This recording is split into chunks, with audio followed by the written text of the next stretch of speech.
Why do I love this hire other than #1 hashtag wiser plan? It's the perfect storm. You got the perfect guy, the symmetry that's there to what Tampa's system, to what we want to do here and how we want to build this team. But I think everything's falling into place. Red Wings have their coach. Let's ride. Yeah, I think I said along the lines as we waited out and there was no talk, or there was a few, we've heard a few interests in some of the coaching carousel. But when it went on longer, Colorado and Tampa into the finals, to me, it was the waiting game. And you called this from minute one when they didn't name a coach. He's waiting to have a conversation, right. And the other assistant is Jeff Halpern, former pro and stuff like this. But what you got here, right? Why do I love this hire other than #1 hashtag wiser plan? Because this is Stevie's guy. But let's break this down, because in a lot of ways, what Stevie did is what he did.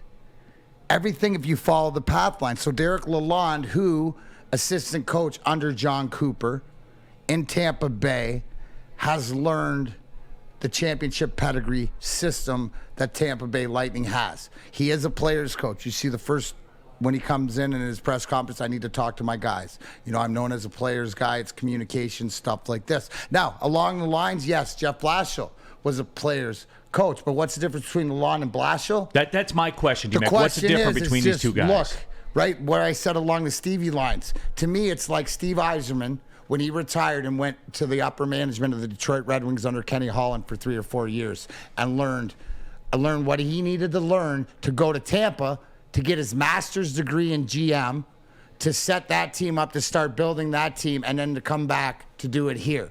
So the difference is Lalonde was there when they won the Cups. Stevie was here.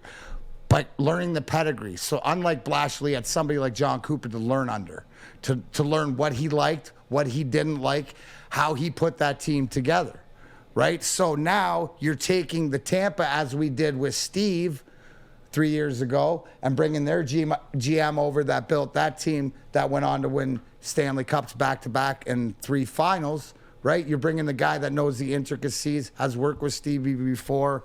I'm just so excited because it's part of the process. This is all part of the journey and putting it together. Now there's bigger questions to be answered, but what did I tell you, right? How did things play out, right? As far as everybody wants Blashill fired, when did Stevie do it? When the time was right. When the time was right, the day after, and then we're moving on. When did he hire the coach? When the time was right. When the time was right on his, after the playoffs were over, right immediately, first interview, first hire.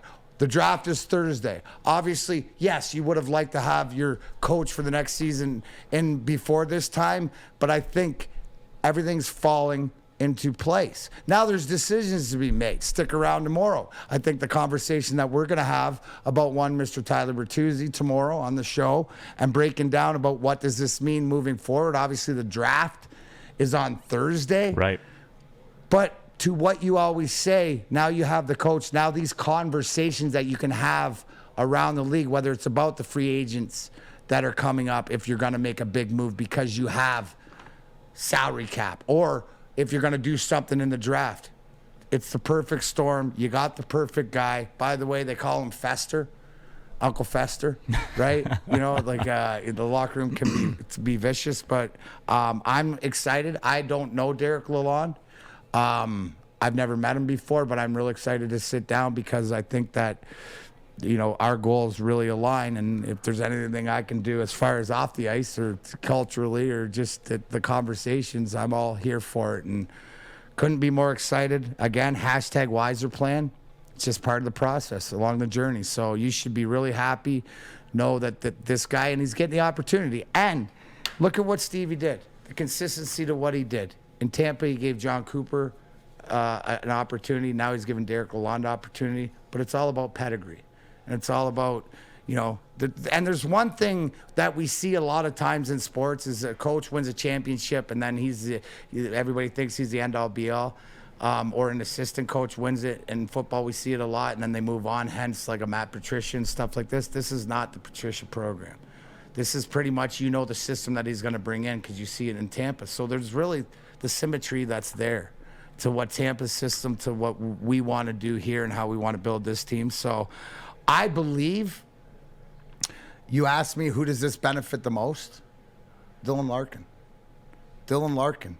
Because if you look back at the way that John Cooper and that organization allowed Steven Stamkos to grow into the captain role and to be one of the best captains. I use the analogy during the playoffs that he's this generation, this era's Steve Yzerman as far as the leadership, as far as, the play on the ice. So Dylan Larkin, I think that this, to me, I look to be something to come in to believe and help him get to the next level. Yeah. What about this, D-Mac? Chuck Brewer says he was brought into Tampa. We're talking about Derek Lalonde, by the way, to help defensively, if I understood what I listened to over the weekend. Absolutely. Usually and if you're breaking down the Jeff Halpern as the assistant coach, Lalonde would be more defensive-minded coach. So he would move.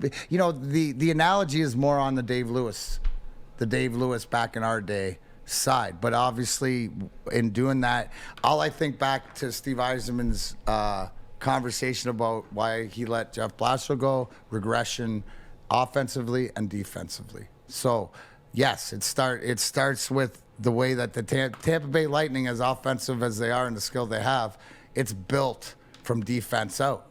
You look at the move they just made. They just had to make a tough decision in trading one of their best guys, and Ryan McDonough, and his $6.75 million contract to Nashville. But again, because who are their backbone to their defense is Vasilevsky and net, Victor Hedman, Chernak, and Sergachev. So these are decisions that championship teams have to make. Now, what this tells me in the bigger picture of things is Nashville's going for it this year because you add a Ryan McDonough to win a championship.